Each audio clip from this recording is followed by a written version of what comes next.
something that Jamie was talking about. The idea of a screensaver, a screen lock in secure areas where they don't need them. I got a friend of mine that told a fantastic little story where he came across the same problem in operating rooms, in hospitals. When the hospital demanded that screensavers with locks and password requirements were implemented across the board, they didn't think that operating rooms might be an exception to that, and should be. The way that he ended up solving this problem from a purely security point of view is he declared the entire operating room as a firewalled, safe environment, because all of the information, all of the identification necessary to just get into the room already made certain that everybody was in there was the appropriate person to have access to that computer in the first place. So some of these solutions, you kind of got to think obliquely. You kind of got to think at it from a different angle. So my name is Allan Stojanovic. I probably should have put the green badge up there instead of the red one. Feel free to take pictures of me and or the slides. Some of these have a lot of information on them if you want later reference or whatnot. I currently work at Aiven, as it's been stated. Before that, I worked at Salesforce on the Heroku platform, which was some crazy number of millions of runtime nodes. Before that, I worked at the, sorry? 11 million. Before that, I worked at the University of Toronto, which has all sorts of interesting sizing problems of its own. It is a city unto itself. It even has its own police force, its own fire department, its own mail services, its own nuclear reactor. Actually, I think that that's been turned off now, and other wonderful bits and pieces. And fun fact about the university is the statues of the cannons that you see around campus, they all point at Parliament. Previous to that, I was at a hell of a lot of other places, but they're not really important for this talk. What I do is abuse operations at Aiven. I look for particular types of activities, and we're going to talk about what those activities are, what they look like, and how they come about. Then I'm going to talk a little bit about what anti-abuse ops does. We're going to equate that to how open source and SaaS works in that realm, and then we're going to talk a little bit about anti-abuse and open source. So, my working definition of abuse is when I say the word abuse, it is the short form for abuse, misuse, malice, crime, and fraud. So all of those things. I'm kind of going for that whole all-encompassing things. You'll recognize what I jokingly call that pointy end of the attack, the phishing attacks, the spamming, disinformation. You'll probably have at least read about ransomware. The command and control, which might not be on your radar, but if you've actually run data services, you might have seen some of this stuff. That's where malware is calling home. What's it calling to? Botnets and more. But how does this happen? What does the infrastructure that supports this stuff look like? I've leaned into the infrastructure portion of open source data infrastructure meetup. So the infrastructure side of it is if you have a business that has an offering like some form of messaging system, and I almost don't care what kind. It could be email, it could be SMS, it could be an internal messaging system on some sort of message board. It will sooner or later be used for spam and phishing. File storage, you'll have piracy for sure, and worse stuff that I'm sure you can imagine. If you have the ability to run code, you'll have crypto mining, you'll have command and control, you'll have some types of ransomware. If you run a database, sooner or later, somebody's going to use that in a SaaS model, in an infrastructure model, somebody's going to use that for storing stolen credentials, stolen credit cards, and other things. How often this abuse happens is really kind of dependent on how easy it is for the malicious actor to accomplish their goal. There are three facets of abuse. This is my mind map. This is how I think about it. There are three facets of abuse. There's abuse in place, abuse of business logic, and abuse post-exploitation. Abuse in place is when an actor, when a bad guy, when a bad malicious actor doesn't need to do anything special to accomplish their malicious goal. You offer a database as a service online. You have a sign-up process and you have a free trial. Somebody's going to sign up and abuse that service. And they don't need to do anything but sign up, activate the free trial, and use the service. So that's what abuse in place is. Examples vary from sending messages all the way through to hosting malicious files, phishing landing pages, botnets, even potentially executing code in unlikely places. I am that guy, so I am going to do one hands up thing. How many people have gotten a phishing attack? Now, out of curiosity, keep your hands up. How many people have gotten a phishing attack today? You might not be aware of it. You might not be, that's true. But, you know, seeing them, the proliferance of this is quite large. There's so much of this going on. And most of the time, where that's coming from, that infrastructure is only partially controlled by the bad actor. That is actually somebody else's service that has been compromised in some way. Abusive business logic is kind of that next level of things. Abusive business logic is when an actor needs to take some sort of gated action to be able to get to the service that they want. That action can, the common kind of thing that you'll see online is, you know, if you add a credit card, we'll unlock all these extra features for you. If you just sign up, you'll get all this extra stuff. And the idea here is that usually what they're trying to do is take advantage of some well-meaning functionality, some things that you've honestly tried to build out and make a good service for good people.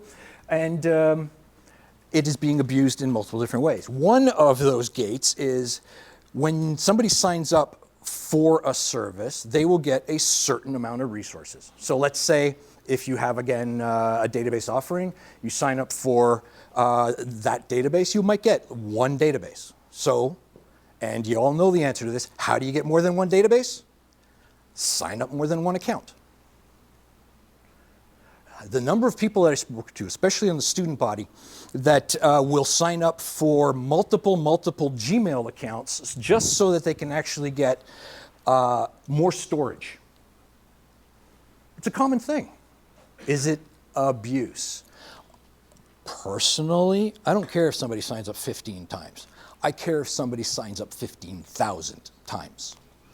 So one fun story there is I came across an actor that was actually storing all of their pirated content in that way across several tens of thousands of Gmail accounts that they were rotating through and mounting as if it was one major file system, and then offering that service through a website that was also unaware that they were being used for that purpose. Now, they also take advantage of things like billing cycles. So the other thing that I put in here is delinquency abuse. And this is kind of that electronic equivalent of the checks in the mail. The checks in the mail. Oh, you still haven't gotten the check? Oh, my assistant, they're really bad at their job. I'm gonna have to fire them. I'll get you a check out tomorrow. And all they're really doing is trying to string you along, try to continue to have the services that they've got without paying. So that kind of falls into this kind of category as well. Fun story on right to be forgotten. So right to be forgotten is the idea under privacy laws that you can actually tell people that you no longer wish to use their services and you want them to delete everything about you. I know of one cloud company that decided to implement that as an automatic form that somebody could sign up to. They could put in their credentials and they could actually say, delete me. And it would dutifully delete everything about them.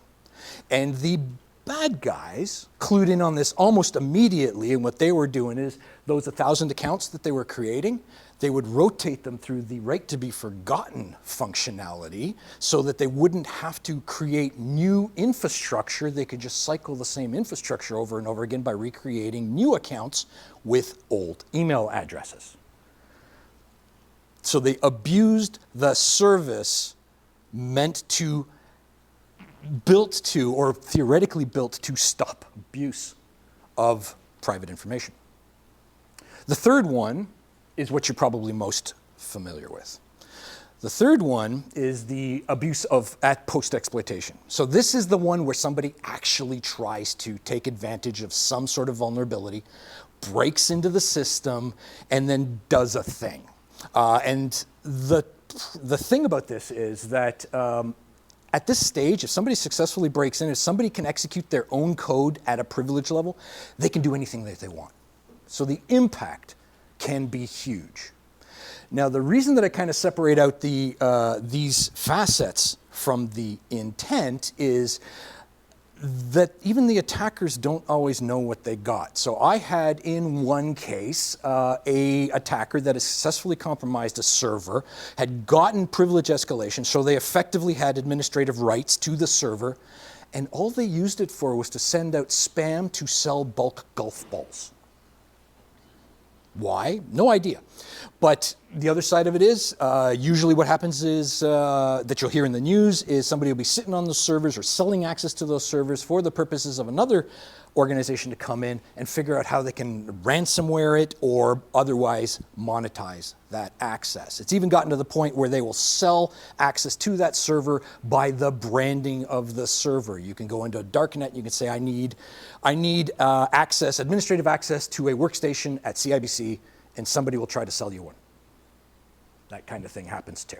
Now, from an abuse point of view, we're much more interested in the outbound use of these services, whereas standard security operations, of course, is going to be very interested in the vulnerability management and making certain that all this stuff is patched, under control, and that exploitation can't happen in the first place.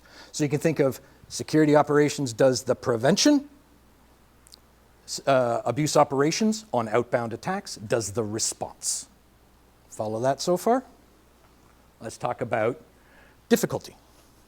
The thing with those three is that abuse in place is easy, but usually kind of low impact. So it doesn't really hurt you too much. It doesn't hurt the company too much. Now there's a problem with that. The problem is that when a company isn't hurt by this activity, they have no desire to fix it. There is no reason for Facebook to track how many people sign up multiple accounts, especially since they might be, and allegedly incentivized to claim how many accounts they have as a value prop to their company. So when Jamie was talking about data is the value, in their case it's the number of users that they have because that's how they sell advertising. I'm not sure about Facebook because I think they detect multiple signups and don't allow you to create multiple accounts, specifically with Facebook, because I had a task where they don't do that. Fantastic. They've moved on. Pardon? The statement was that Facebook no longer allows multiple accounts, and that they've, I'm sorry, your comment was that they fixed that? No, I'm saying yes. But you can have multiple email IDs probably, you can have that as well, but sometimes in the combination they... Right. So that, yes, they might have, there are usually ways around that, and I bet you that they are being probed multiple times a day to try to figure out how one would continue to create multiple accounts. But there is a kind of a sideline question there is, and we'll come back to this a little bit later, but how many accounts should an organization allow from a single user? Because there are cases where it's actually kind of appropriate. That's a business logic problem. On the scale, abuse post-exploitation is obviously harder because, especially in modern systems that are up to date, that are patched, that are somewhat managed, but if you do successfully exploit them, the impact can be much higher, as I'd already explained. So, like that's where ransomware groups can take over. That's where you get, everything gets locked up, or any of a number of things. If they take total control, they can lock you out of your own systems as well. One fun story, when I was still doing penetration testing of one particular organization, they were so exploited that the hackers were fighting each other, trying to lock each other out of the systems. Now, you've heard this story before. I've witnessed this story, and the part that really freaks me out is I am not the only one that's seen this. When the hackers are patching the systems to prevent other hackers from exploiting the systems, are the hackers the better admins than even the administrators that own the boxes? Could be. Now, anti-abuse operations, like I was saying, or like I was trying to say, the anti-abuse operations concentrates on that outbound attack. So we're looking for the use of the services as is, as kind of that primary thing that we're looking for, the reason for being. And we will interface with all the other groups to try to figure out either vulnerabilities or exploitation capabilities or basic misuse of services as they're used in various companies. Now, we're particularly interested in abuse of services as malicious infrastructure. Fun story. My favorite phishing kit was spread across 5 clouds. So the part that sent the email was coming out of one particular email provider, which had a link in it that led to a landing page on a website provider on their free service, which when you submitted the form went to an API on another free service, which then went to a database of another free database provider and sent an email of the stolen credentials through another email provider. So this is what I'm talking about when I'm talking about abuse of infrastructure. This kind of thing is happening all the time, and it feels like, I don't have statistics here, but it feels like it's happening more and more. And part of that reason is because, I believe, because we are kind of starting to centralize all the services into a smaller number of companies that are offering these kinds of things. The ones that pop up the fastest, the ones that pop up the most these days are those that are new, that have barely started figuring out what their security posture looks like. They're still trying to get a business off the ground. So they don't actually have a focus or even a care compared to running a business on how they're going to deal with the fact that there's a malicious user using their services for badness, as long as it isn't hitting their bottom line. Now, on the right here is a thing that I wrote up on what abuse operations as a whole tries to accomplish. The dream is to help keep the internet clean so we can continue to provide good services to good people, and to minimize the negative effects of the abuse and misuse of any of these internet services, even if they're not yours.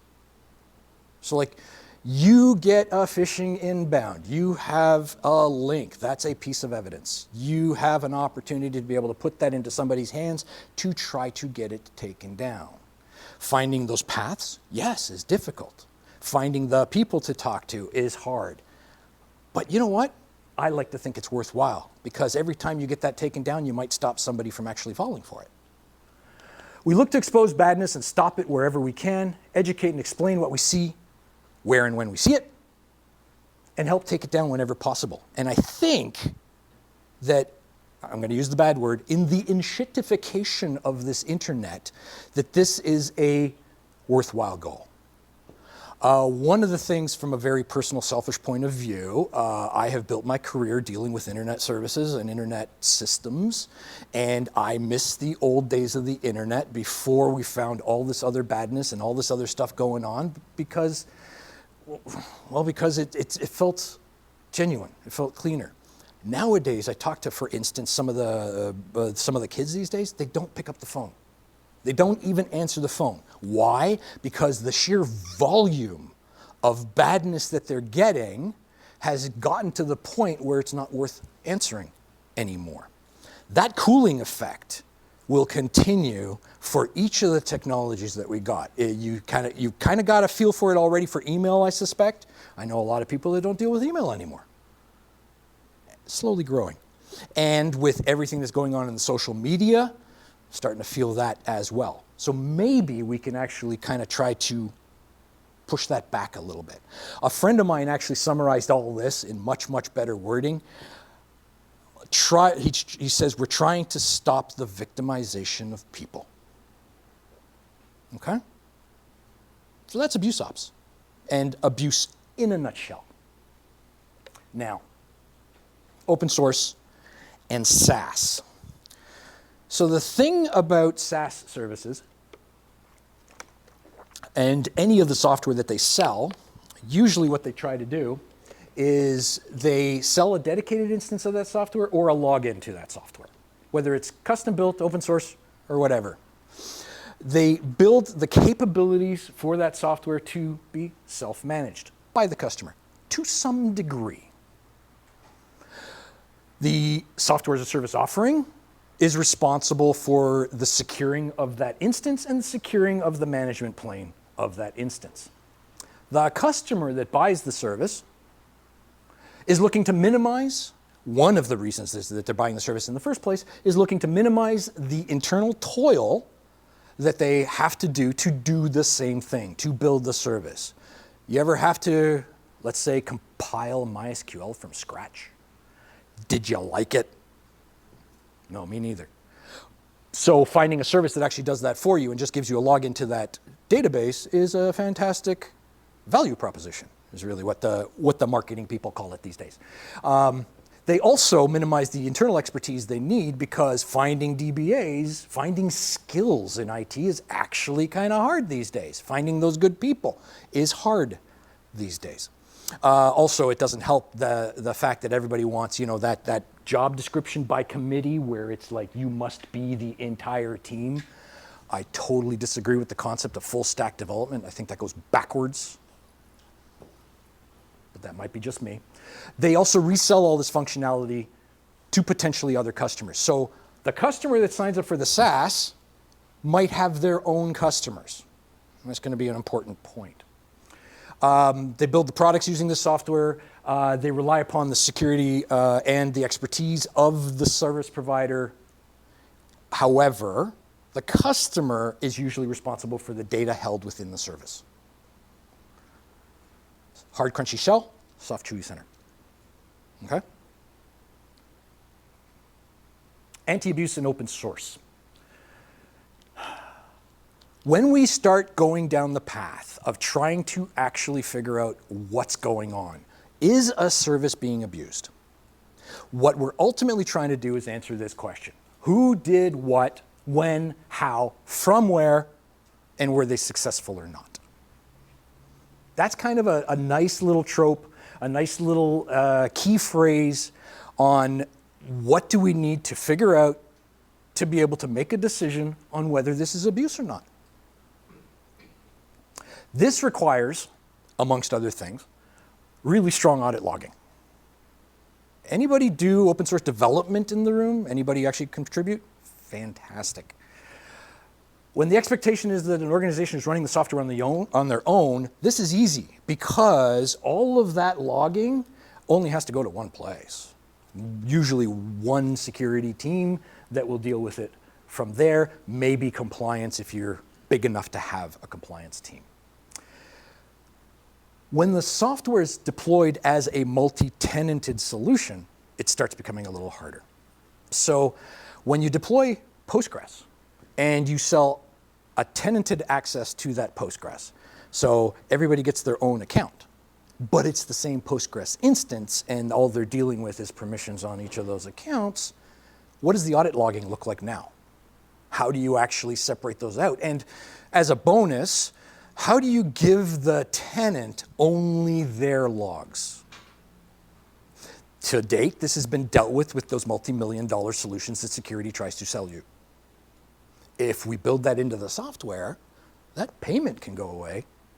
It becomes a little bit easier.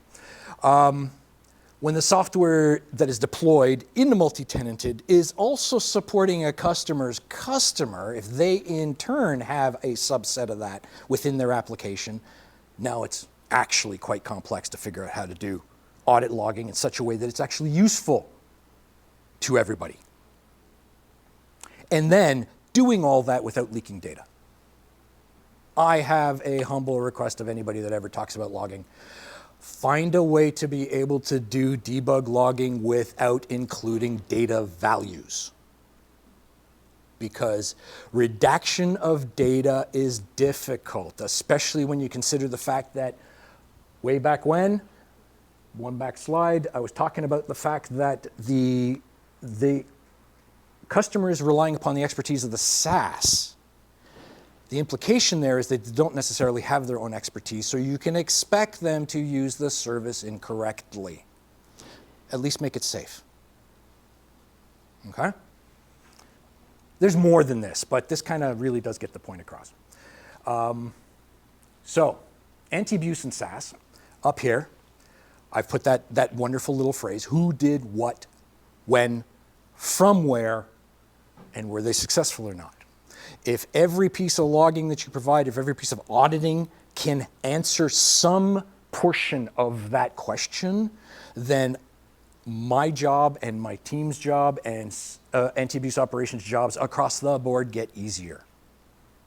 And we can reply faster, which means less people are going to be phished, are going to be ransomwared, are going to be victimized.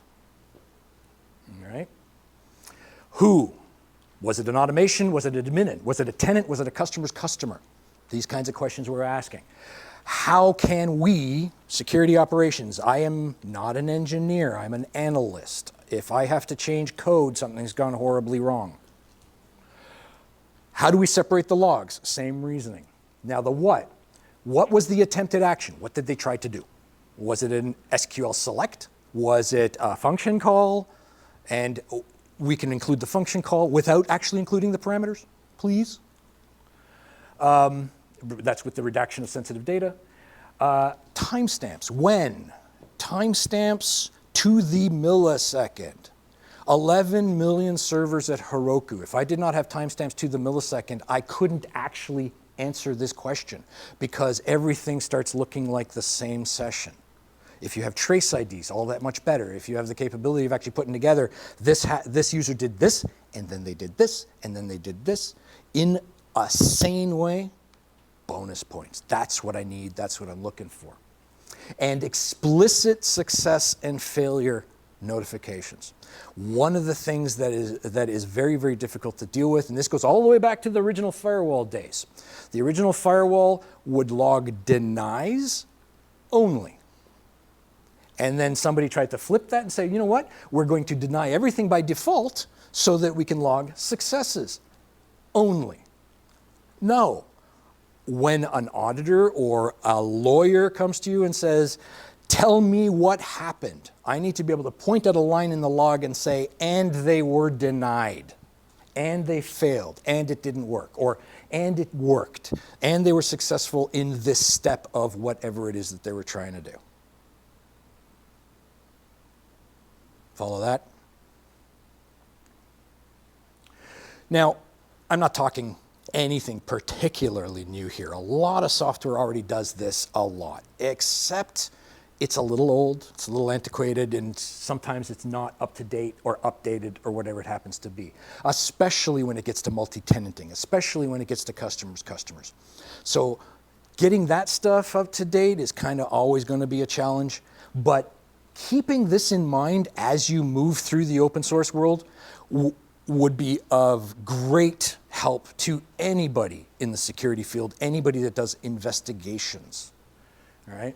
Separation of logging events, granularity of control, build in as much as you can, we'll configure the heck out of it and make it work. But the data has to be there. The information has to be there to tell the story. The delivery capabilities, how many different ways can you get the logs off the box? Modern malware deletes logs, so they can't stay on the box, okay?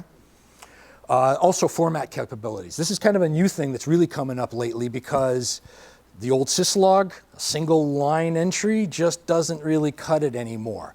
So they're looking at full-on JSON style logs, name value pair style logs, all the way through to be able to really push through all of the possible information. And there are now, I was counting this morning, 9 different standards of naming convention for each of those fields. And some of those are like insanely complex, but building those in right at the beginning helps out so much, so tremendously. So this is my plea to this open source audience. Also, because I've been asked this a couple of times, how do you know when you're done? You're not, because the landscape changes. The capabilities change, the reason for the service existing changes. So tying this in to what the business purpose is, how they sell the software, how others sell the software, and that's why if you're not actually involved in the business that's selling the software, at least having all that granularity of configuration and control becomes important.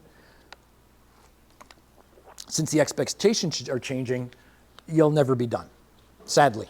But on the other hand, it could mean that you're employable forever. That's not bad. Did I just trick you into talking about audit logging? Yeah. Yeah, I did. I'm not sorry. That's the entire conversation. If you have no questions, I have stories. But please, questions? Yes, sir?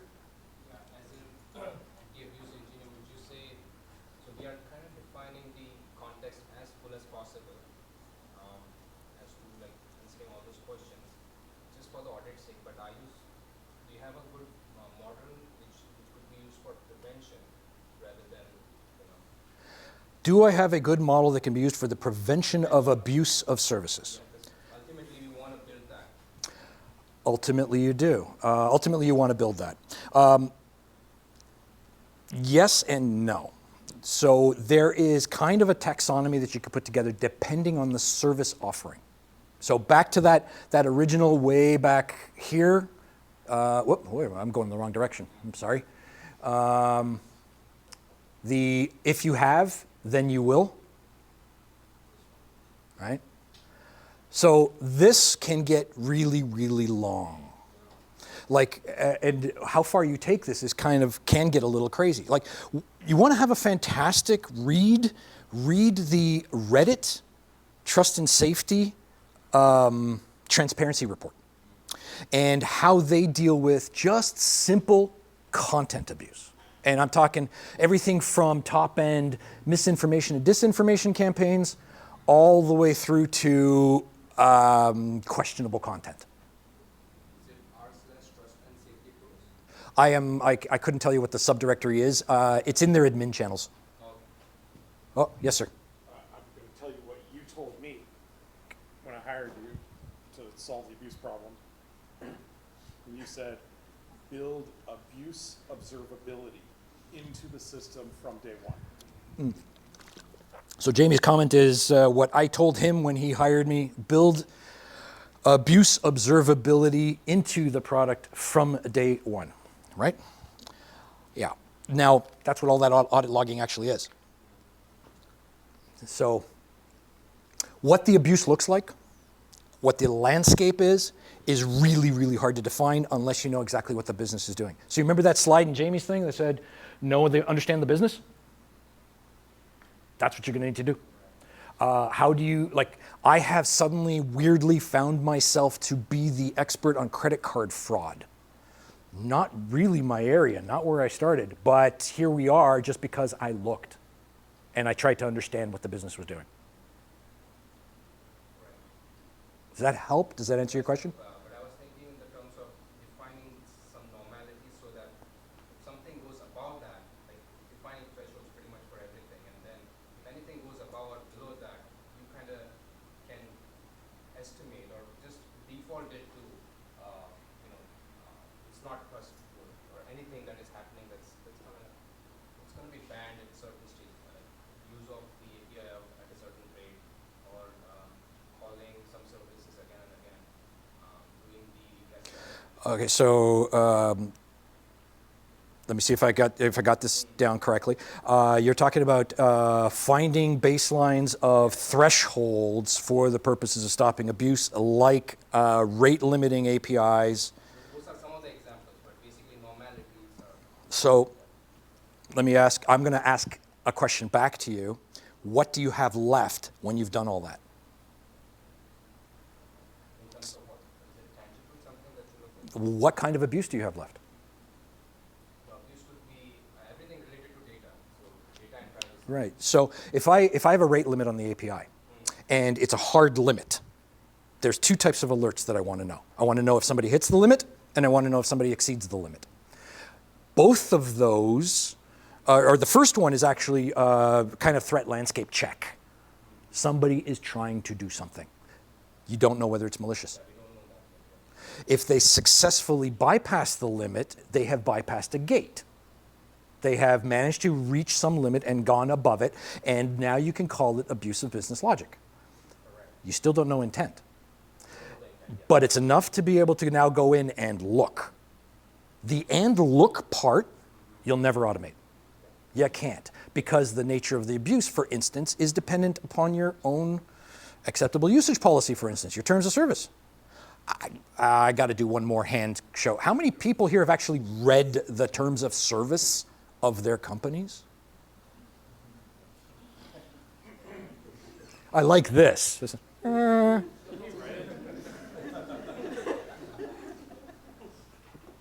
That kind of scares me. I mean, it's interesting. Yes, sir. So as far as software as a service, and you talk about like people who would sign up for a service might be malicious if there's a free trial or something. You know, what are you exposing to allow them to do? Do you have any thoughts on, you know, like if people are paying for a service, then maybe they're more trustworthy. But credit cards are stolen all the time. Just because somebody signs up with a credit card and pays for a service, they're not trustworthy.